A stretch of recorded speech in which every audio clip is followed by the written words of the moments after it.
And hello ladies and gentlemen, boys and girls, welcome to episode 12 of the Druids Dozen. My name's John, also referred to in certain circles as the Rock Druid. I'm a radio DJ, do a couple of radio shows. There's the Sunday Rock Show on BCFM Radio, 93.2 FM in the Bristol UK area, and then I also present the Rock Druid Show on astroradio.earth, which is the one of the world's leading science and astronomy and music stations. This show's basically me raiding my record collection, grabbing a dozen albums or singles or EPs and albums mainly, and waving them in front of the camera and just chatting about them for a bit. So let's just press straight on, shall we, with a bit of this. If I can grab it, yeah, here we go. There's the front, and there's the back. This is John Fogerty, Centerfield, and put out there we have lyrics, we have the Fog himself, and don't think there's any inserts or merch. No, none of them in there. So, John Fogerty, if you don't know, original member of Creedence Clearwater Revival. Better get the glasses on. Yeah, original member of Creedence Clearwater Revival. Rock and Roll Hall of Famer. You know, had those big hits with Bad Moon Rising, Proud Mary, etc. Went solo when Creedence broke up in the early 1970s, sorry, and then sort of like putting out a sort of like a list of a whole string of great solo albums, and this one came out 1980 something. I can't remember exactly. It was 85. Wow, thought it was a bit earlier than that. But anyway, 85, and of his solo albums, of the ones that I've heard, and I've got to admit there's quite a few that I haven't, but of the ones that I've heard, this one is pretty much a favourite of mine. Pull the camera a bit closer for a second. Yeah, this one's pretty much a favourite of mine. It's just general great kind of almost like country rock album. It's definitely got the spirit of the old Creedence Clearwater Revival, kind of sort of like running through its veins. The first, it's great tracks on here. The opening cut, The Old Man on the Road. It's got probably one of the most Creedence Clearwater sounding songs on the album. Rock and Roll Girl, Big Train from Memphis. I saw it on TV, which is a fantastic kind of snapshot of world popular culture through the eyes of TV shows. It mentions mainly American shows like Howdy Doody and all that kind of thing, and Landing on the Moon, and then watching the Korean War TV footage and having a sort of like end of youth kind of experience. Then you got a track, and then you got Centerfield on here, which is a baseball song. Now I've got to admit, when it comes to American sports, I can normally take or leave them. Gridiron confuses me. Basketball bores me. I mean, who can take the support of sport when you get scores of 132 to 131? And the commentators make big things out of people that don't score rather than do score. But ice hockey, too cold. But anyway, baseball I can understand. Okay, in the UK we call it rounders and it's played by small girls, but I can understand the principle of the game, and I can understand the enjoyment, and it's one of the few American sports I will watch if it's on telly. So anyway, Centerfield, cracking game about a young baseball player, wants to play centre field, put me in coach, I'm ready to play today. Look at me, I want to be centre field. Great stuff. And then you got the last track, Vance Can't Dance. Now, I can't remember the exact story behind it. Was it a record company executive or one of his former managers or whatever? But basically, it's a diss track accusing the guy of like ripping Mr. Fogerty off with money. Now, I know that that song was subject to court cases in the States, and I think it led to this album being re-edited with that track removed. But anyway, this is a UK copy. Vance Can't Dance remains. Anyway, yeah, great album. You know, if you like your kind of Creedence Clearwater Revival, the Eagles maybe, that kind of thing, John Fogerty's Centerfields, definitely one to check out. Okay, next up, we have this.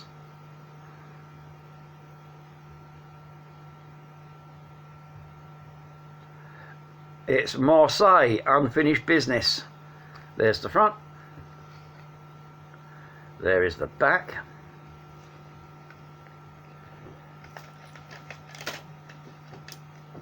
Another mangled jewel case.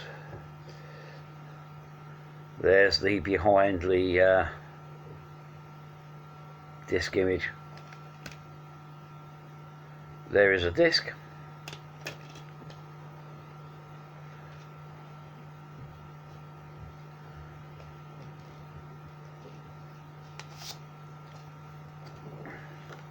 And we get a better view of the cover there.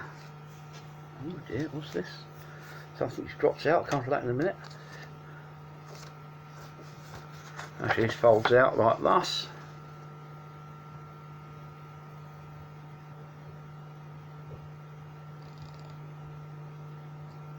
And then on the inner sleeve,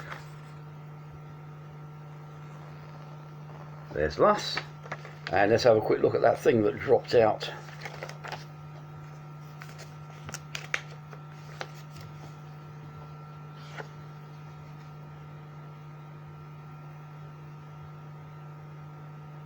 Oh, it's a business card.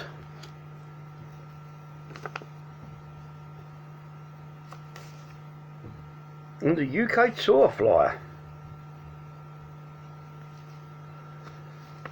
Now, I'm trying to think when this came out. 2010 this was released. Now, Marseille, they're one of those bands that kind of predate the new wave of British heavy metal, but only just. Despite the fact that they were active and releasing stuff before 1979, tend to get kind of summed up with the new wave of British heavy metal. Because their first album, their second album, Marseille, came out, which is their most successful one, came out in 1979. Now, Marseille formed in London, was it round about 1975. Their first album came out in 1977. It's called Red, White and Slightly Blue, and it's a weird kind of innuendo-laden sort of like comedy heavy rock album with a bit of a punk edge to it. Yeah, I got a copy. It's not bad, not brilliant, and it's definitely quirky, but but then they kind of went a bit more serious, got signed to Mountain Records, brought out an eponymous debut album, and unfortunately, mid-US tour in 1980, record company went bankrupt, leaving the band stranded in the States, had to sell their gear to get home.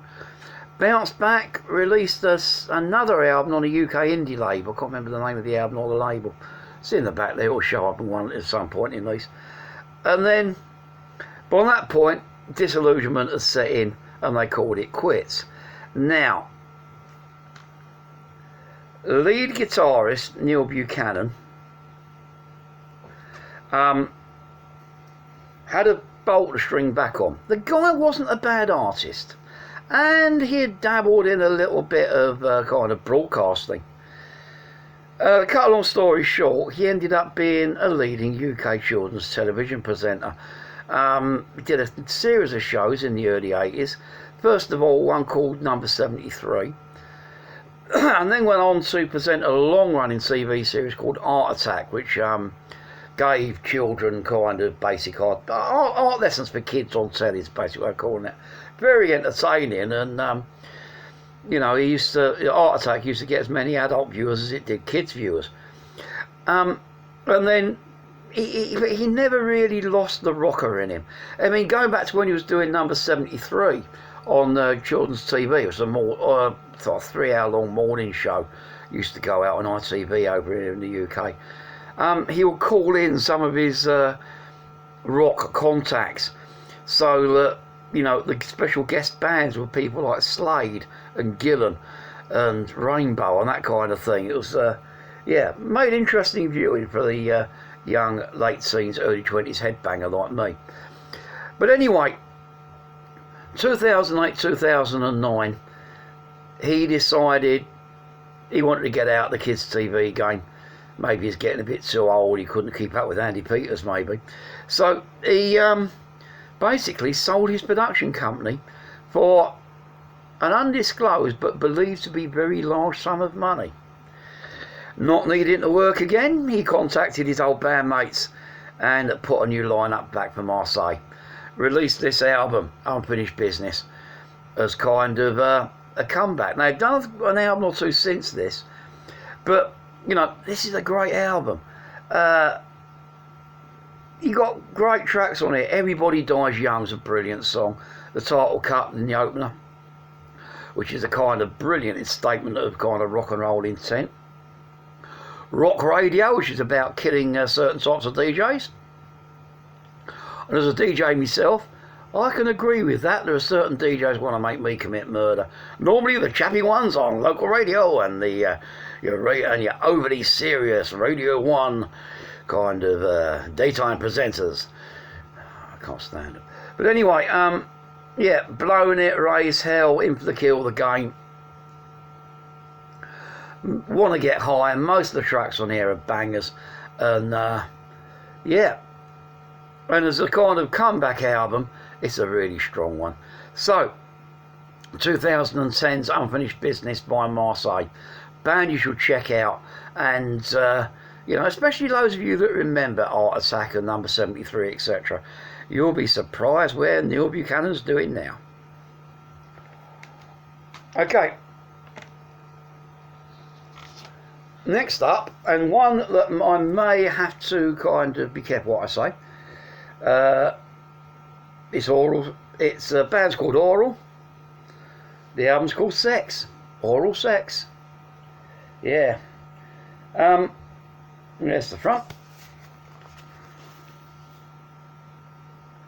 There's the back. And in here,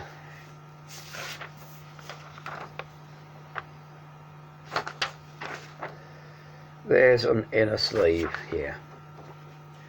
Now, I'm going to read you this press release blurb that came with it. See Kerrang! Issue 104.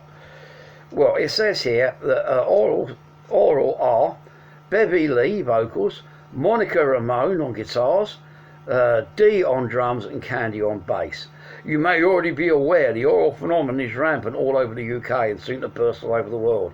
4 innocent young girls corrupted by society till they no longer care what they have to do to gain publicity.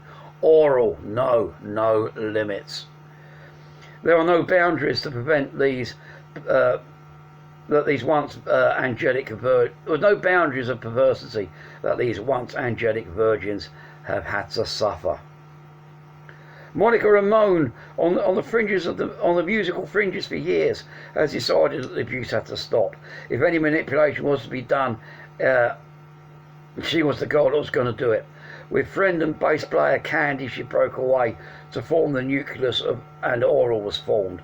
After auditioning loads of drummers, they settled on Dee, who was not only the best drummer, but also the best looking, and she wasn't coming from the same place as us. And then it says they got a 15-year-old raver called Bev on vocals, and yeah, which kind of gives this kind of thing a slightly sleazy, sinister vibe in the first place. But Anyway, this album isn't what it seems. There was no hype stumbling across the UK. As far as I'm aware, these girls did one invite-only press show at the Marquee Club in London, and in, was it 19... I can't remember exactly when this came out. Mid-80s, 85, 86, something like that.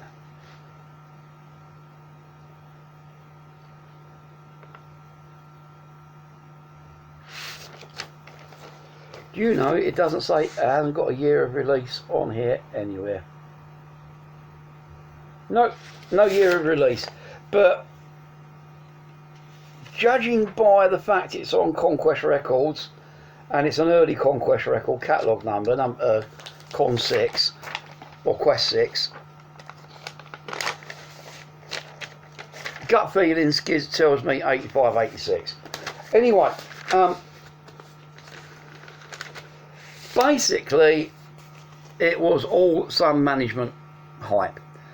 The girls on the fringes of the the music business turned out to be a load of glamour and soft porn models who,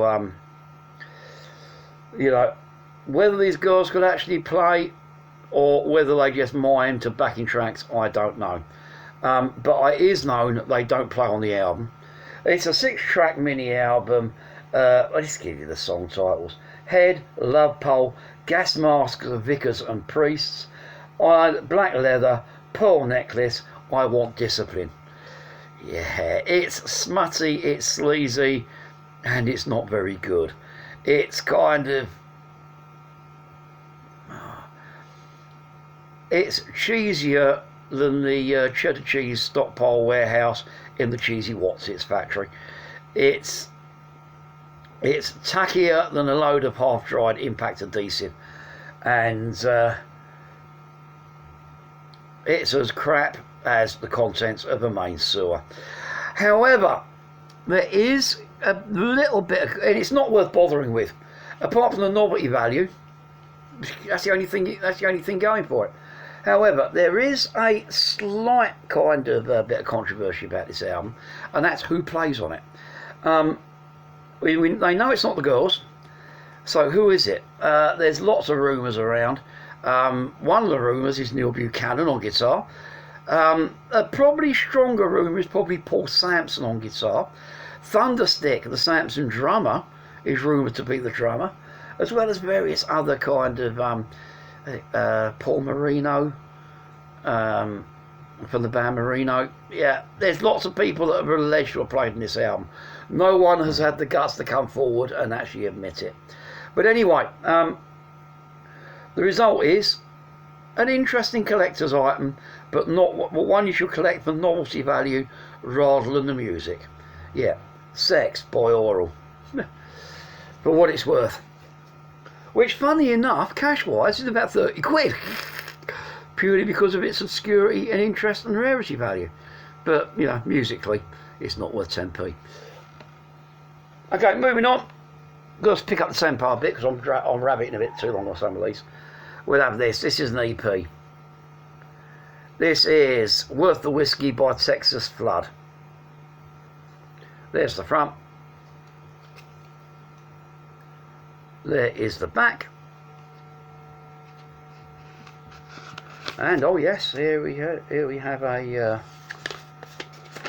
press sheet. Here we are. Hello, we are Texas Flood, a rock trio from Swansea in South Wales, separately known as Tom Bradford, Tom Williams, Ben Grovier. We love rock and the juicy hook. 3 like-minded individuals aimed at creating a balls-to-the-wall rock and roll, the music equivalent to the wall melting centre of a well-known supermarket's heavily advertised chocolate cake. Yeah, basically, one of those bands that, although they're from the far west of Wales, they sound like they should be from the far west coast of the USA. Very much southern boogie influence, very much hints of bands like the Four Horsemen, Four Horsemen, ZZ Top, Georgia Satellites, that kind of thing. Cracking band. Again, band I gigged with on the same bill with Alien Stashed In. A band I've been following for a few years, although I've lost contact with them over the last 4 or 5 years, and I don't know what they're up to at the moment. But anyway, this is their debut EP. They've got a couple of albums out as well, and this is a great EP. I mean, the first track, Barking Like an Underdog, absolutely classic number. One that kind of bears up repeated listening, and you know, it's a bit of a favourite song of mine. The other tracks are okay as well. Holding My Own, Living the Worth, and the title track, Worth the Whiskey. Everyone's a bit of a winner. Only 4 tracks, but you know, no, all killer, no filler. Like I said, think these guys are still going. Well worth checking out, both studio and if they're gigging around your way live. Yeah, Texas Flood, Worth the Whiskey EP from 2012. Okay, next up, a bit more vinyl and a bit of a favourite of mine. Not only because of the music, but because of the artwork. There's the front, which gatefolds out into that. You can see it. And there's the inner sleeve. Lyrics and credits, band pick. This is Time and Tide by Greenslade. Until they did a reformation, mid-1990s, this was the final of Greenslade's 4 studio. Is it 4? Yeah, 4 studio albums that came out. Of course, Dave Greenslade, ex-Coliseum keyboard player, linking up on this with, who have we got? Yeah, Dave Lawton on also on keyboards. Mark Brady on bass and guitars, and Andrew McCulloch on drums. And yeah, very good twin keyboard led prog rock album. Guitars on here are minimal. It's all kind of Dave Lawton and Dave Greenslade swapping Hammond riffs and mucking about on mellotrons and synths and harpsichords and pianos, etc. And it's just a pretty good album overall. There's not, of all the Greenslade albums, and also I've got kind of a couple of Dave Greenslade solo outworks, this is my favourite. This is the one I keep coming back to. Originally picked this one up on cassette years ago, and been a favourite of mine ever since. It opens up, you've got the opening side, you've got double whammy, double header of Animal Farm and Newsworth. Animal Farm, all about kind of getting away to the country for a bit of healthy R&R and going to a health farm. Newsworth, which is throwing 2 fingers up at sort of like a lot of the music press, because Greenslade were never very popular with the music press, and you know, it's almost like certain publications, enemy, will go out of their way to kind of basically slag them off no matter what they did. So the track Newsworth is Greenslade's 2 fingers back, and then you flip it over. You got a couple of instrumental tracks after that. Then you flip it over and you got the triple kind of first 3 tracks on the next side run into each other, almost like a kind of musical suite, linked musically rather than lyrically, I think. Well, there is a kind of lyrical thing going through it. Flattery Stakes, Water of Fallen Idol, Ass's Ears. Makes for about 9 minutes of mind-blowing music. Very prog, very hippie. Band has been a big influence on my own writing and that, and with my band Alien Stashed In on our last album, we did a track called Join the Party, and we deliberately kind of did the musical arrangement as a on parts of it, a tribute to Greenslade, because as a band, big influence on us. Yeah, Patrick Woodruff's artwork. Yeah, Patrick Woodruff cover art as well. just gives it that final polish. Great album, is available out on CD, worth picking up. Greenslade, don't know if they're still going. I know Dave Greenslade still does a lot of kind of film and TV soundtrack work. As the rest of them, don't know, but yeah, Greenslade, Time and Tide, corking record. Okay, next up, another CD. There you can have this one. There's the front. Well, it's upside down. Sorry. There's the front. It's the back. It's just a plain gatefold sleeve with some interesting artwork. The disc is variation on the same, and then you have a booklet, again just more kind of artwork, lyrics,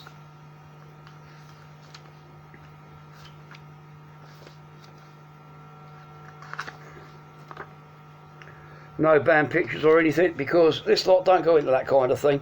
This is Converge, US hardcore merchants, band that I got into thanks to my missus. She was well into these, and although I was aware of the name, I never really paid them that much attention until we started seeing each other, and she sat me down and made me listen to a couple of Converge albums, and been a bit of a fan ever since. Now this album isn't typical Converge. Yeah, I mean, a lot of the Converge stuff, especially the early material, is pure hardcore. It's, you know, kind of farces, flip riffs, grunted screamo vocals, in your face, maximum street angst kind of thing. However, this album saw changing gear slightly. Probably the most accessible of the Converge albums. Still as heavy as hell, but there's a kind of almost like gothic influence floating in here. Kind of, yeah, tracks like Dark Horse and Rats Will Feed, Worms Will Feast.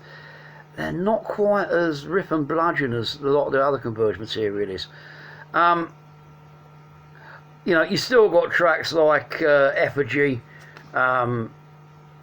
Reap What You Sow, Cruel Bloom, etc., which are full-on hardcore numbers, but on the other hand, it's got a bit of a mellow element. On the album after this, which is titled The Which Escapes Me, Converge went back to doing the more kind of traditional Converge material. Fortunately, they didn't do what AFI did and suddenly go very mainstream and sell out. But there again, Jake Brannon, he's one of these guys I've never met the guy, but you can tell by his interviews, his attitude, that he's not in it for the fame and fortune. He's in it to have fun, make money, and for the art, because he does all the artwork as well as that and the other, and he's just having a hell of a time doing it. So I salute people with that attitude. So yeah, Axe to Fall by Converge, corking album, and if you've not heard much Converge, a good place to start. Now, up next, we have the first band to make a return appearance on these 12 videos in, and I've only just managed to kind of do the same a second album by a band that I've already featured. I think these were in episode 1 or 2, but anyway, this is Cauda Pavonis, Peace Through Superior Firepower. There's the front.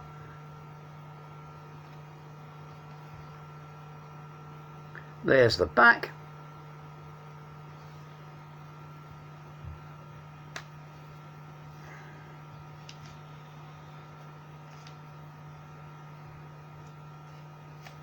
Business card from Sir and Dave Wainwright. A ticket for Cauda Pavonis supporting Auto Voltaire, Aurelio Voltaire at the Fleece in Bristol, 2016.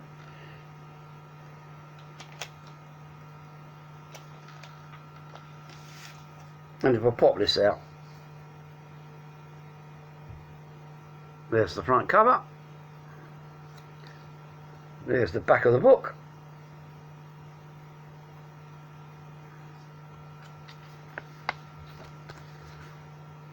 Cauda Pavonis waving ninja swords around. Yeah. I mean, Sue can be scary at the best of times, but you give her a sword. Nah, I'm joking. Sue is a lovely, lovely woman. And yeah, this is with Rob Quick, their old bass player, who left the band shortly after this was recorded. And the rest of it's lyrics, album notes, full discography, etc. Now, I mentioned this a few episodes back when I did mention their Sigurd album. Cauda Pavonis, long established Bristol Gothic death rockers, band that I know well enough to call mates, and you know, and if you're watching this, guys, as soon as lockdown's over, we're all going to go out for a pint together. Stashing boys and you lot. Only stashing a gig with these guys a fair bit, and yeah, we go to parties together, etc. So yeah, I'm not being sycophantic. They are mates, but I am praising this album for the fact that this is a great album. This one came out another 2012 release. I thought this was later than that, but anyway, yeah, 2012, so Peace Through Superior Firepower, cracking song. Probably the best track on here, in my opinion, is the title cut. It's got a pause at the right point. You know, it's one of these ones you go. There are some songs that you've got to have a pause to keep the kind of swing going. It's kind of break up the rhythm. Sue's great at that. Probably one of the best examples she's done throughout her career is on the title track of this. But you've got some great tracks in here. Terror in the Nursery, with some fantastic backing vocals from Dave Wainwright. You know, supposed to be the heavy breathing of a monster under the bed. Blade Dancers, The 11th Hour, The World Beyond Your Window, about the frustration of a 9-to-5 workplace. Living by Proxy. Yeah, 9 tracks, everyone's a corker. Like I said, if you're into your kind of death rock, bands like the Death Stars, etc., and you haven't come across Cauda Pavonis by now, please do so.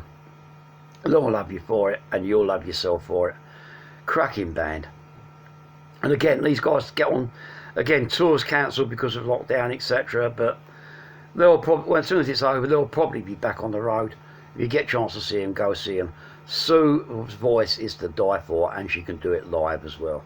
So worth it for that experience alone. But yeah, great band. Cauda Pavonis, Peace Through Superior Firepower. Buy it. Okay, next up, we're going to have a bit of vinyl.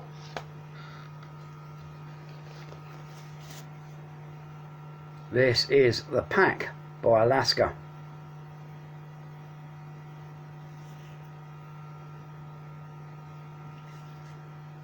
There's the front.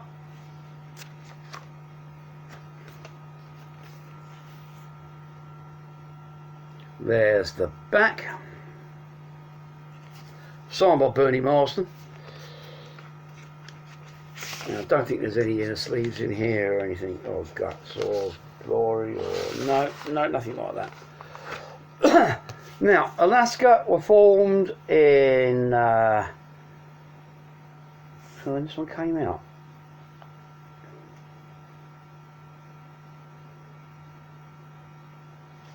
'85, was it this one?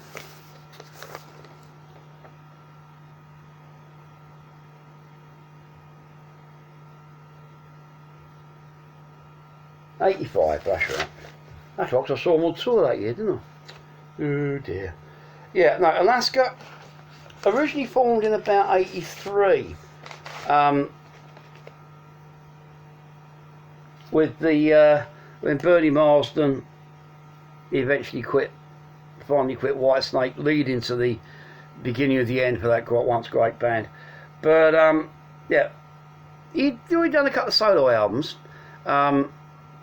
which when they come out, I'll tell you a bit more about them, because they're not really relevant here, and Bernie Marsden himself. So I've met a guy a couple of times, lovely bloke. Met him a couple of times, and he's told me some interesting stories about these solo works. But anyway, he formed Alaska. A step away from what Whitesnake were doing. Now, Whitesnake, classic Whitesnake, you know, the Moody Marsden, Ian Pace, Neil Murray, John Lord, Whitesnake, very much in the you know, the heavy blues rock vein. And this album, with Alaska, he kind of assumed a more kind of slightly more commercial, almost prog rock places here, in places. Yeah, there's you know, this one, he's got Don Airy, yeah, John Martyr, former Rage guitarist, former Rage drummer, Rob Hawthorne, I can't remember who he used to be with. Yeah, Don Airy on piano and keyboards as a guest vocalist, Billy Paul on saxophone, and a few other people. But anyway, great album. That's not as, it may be as grabbing as those great early Whitesnake albums, but still a pretty good track. You got my favourite cut on here is Where Did They Go, the Bonneville Blues, which is kind of about an old aging biker looking back at where his youth's gone. Great stuff. Run with the Pack, SOS, which is quite a nice kind of swung blues workout. I Miss You Tonight, Schoolgirl, The Thing. I'm trying to remember what their other album was called. They did 2 studio albums, and then kind of band went their separate ways. I think there was a third one recorded but never released. If I'm wrong, please correct me in the comments, because like I said, I do these on top of my head, going on rather than from notes. So trying to keep my old brain ticking over. But anyway, yeah, and then after that he started doing the Bernie Marsden band, which led to the Moody and Marsden band, and yeah, and things like Fistful of Snakes and various other projects he's gone on to since. But great album. Bernie Marsden's guitaring can't be faulted. The rest of the band are pretty on form as well. Don't know whether this has had a CD issue or not. Maybe tricky tracking it down, but worth the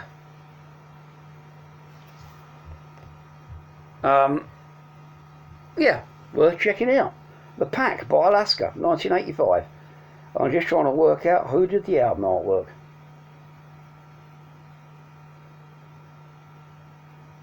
Gary Marsh, whoever he is, but I quite like it. A nice bit of our frosty airbrushing. Yeah, The Pack by Alaska, pretty good. Okay, next up we're going to go back to CD. We're going to have this. It's Church of Yeah by the Dynamite Pussy Club.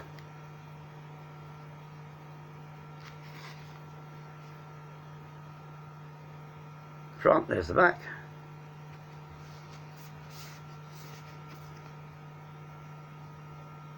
Open it up. And there's the inside. There's no great fold or anything like that on here. Now, Church of Yeah, they're a band based between Bristol and Bath. Fronted by a guy called Chris Mitchard. He does guitar, vocals and theremin. There's a guy called Eddie Calvert on drums and Danny Legisha on guitar.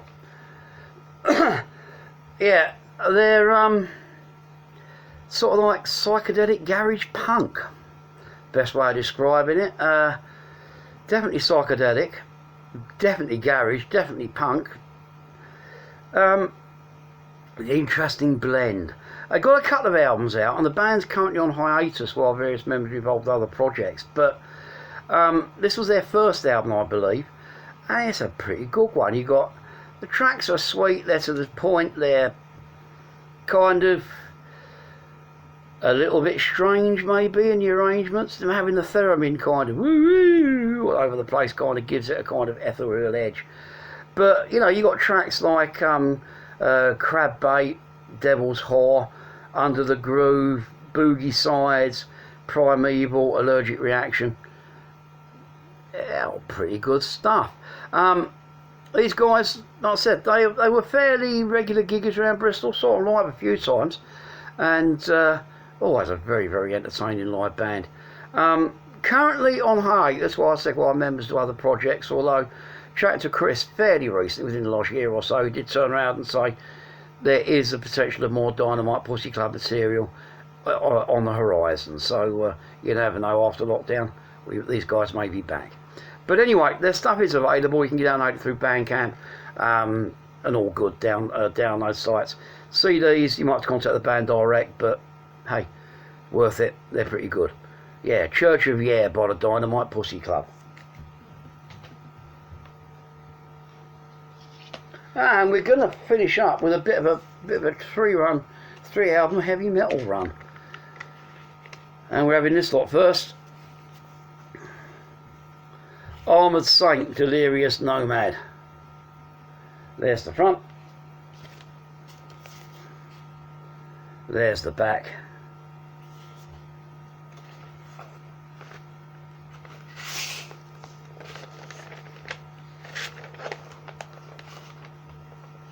No inner sleeve or insert in this one.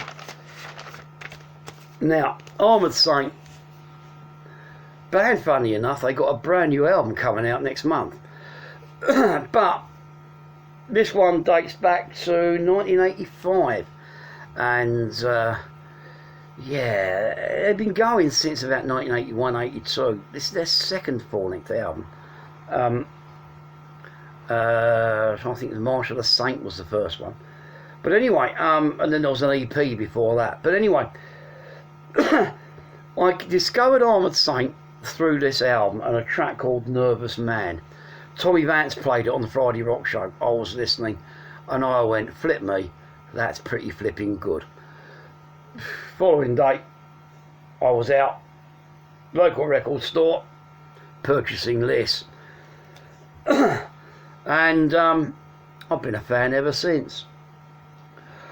Part of that kind of America's answer, the new over British heavy metal, you know, along with bands like Twisted Sister, Manowar, who we're coming to in a minute, and those kind of bands, you know, sort of Queensryche, etc. You know, I don't think Armoured Saint ever got the massive success that they deserved, although kind of definitely a cult favourites both sides of the Atlantic. Band, regretfully, I've never seen live, but you know, you never know. I live in hope that one day I might rectify that. Just a great heavy metal band. You got on here, you see, you got John Bush on vocals.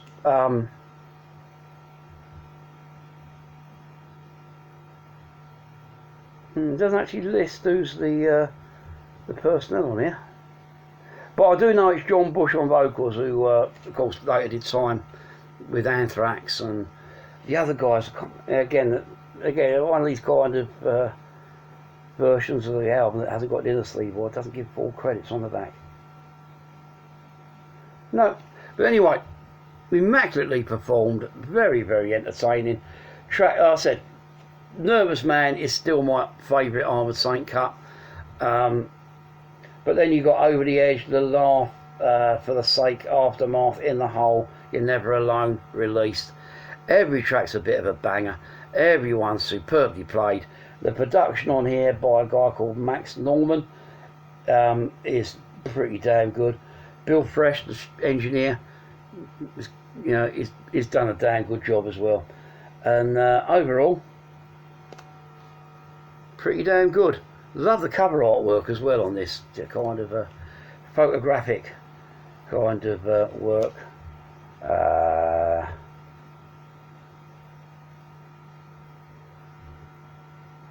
Yeah, a guy called Tom Murray did all the cover photography and artwork and composition on here. Yeah, should be a hat tip to him. You don't tend to get that kind. When days of Photoshop, you don't tend to get these kind of intimately framed and lit kind of photographic album covers anymore, which is a shame. But anyway, Armoured Saint, Delirious Nomad, 1985, corking album, go get. Okay, next up, more metal. And another bit of another metal classic. Sign of the Hammer by Manowar. There's the front.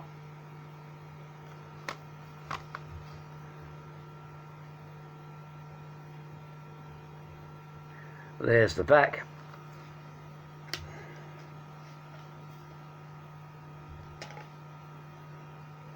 There's the disc.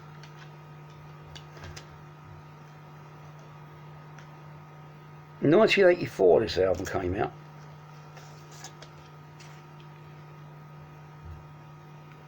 And not much to show on the inlay card. Just that track listing and a Manowar sign of the Hammer. Now if I remember rightly, this is an early CD. I lost my vinyl copy of this album and never know what happened to it. One day it's in the collection, not been seen since. Did someone nick it? Did I take it round a mate's house and leave it there while drunk and forget to pick it up? I don't know. But consequently, this is got to be late 80s, early 90s.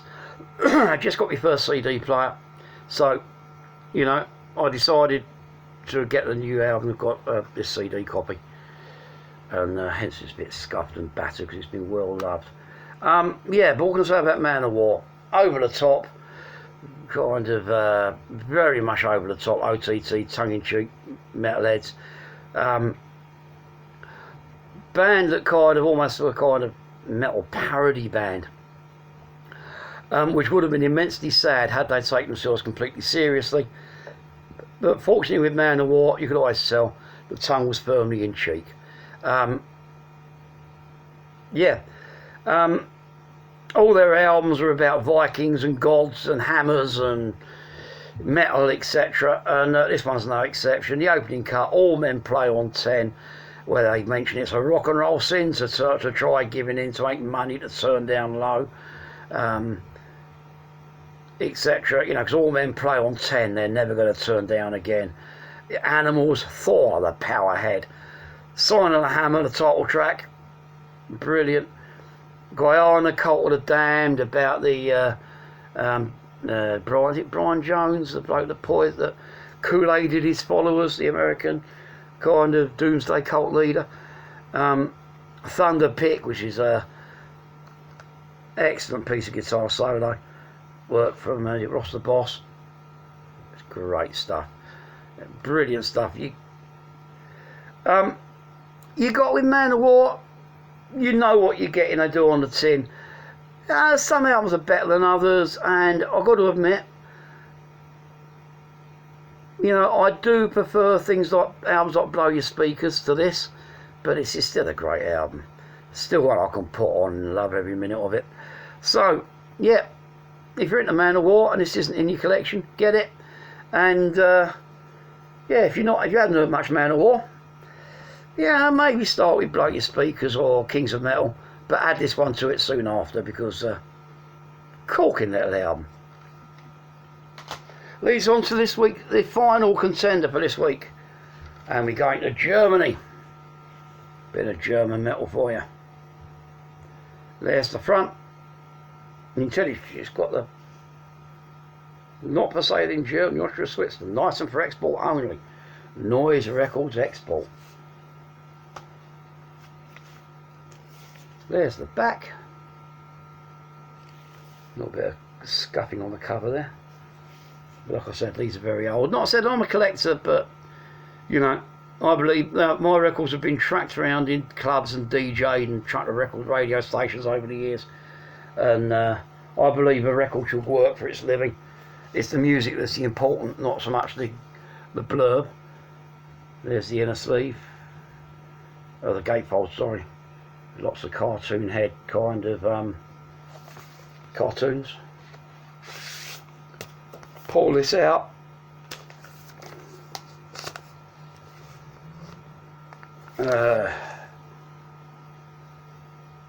Pictures of Helloween, doing Helloween stuff. And what was their Noise Records back catalogue? including some classic releases from Celtic Frost, Gravedigger, Creator, Rage, Running Wild, Sinner. Oh, Gravedigger. Just, yeah, just brilliant stuff. This used to be a great label, Noise Records were. Long since absorbed into Metal Blade, was it? But anyway, another one that I've got to blame Tommy Vance for. At the time when this came out, which was 86, 87,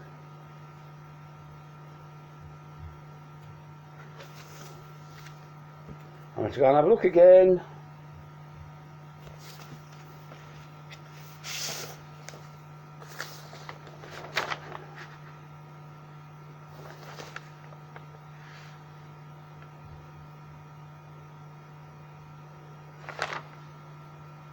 Annoyingly,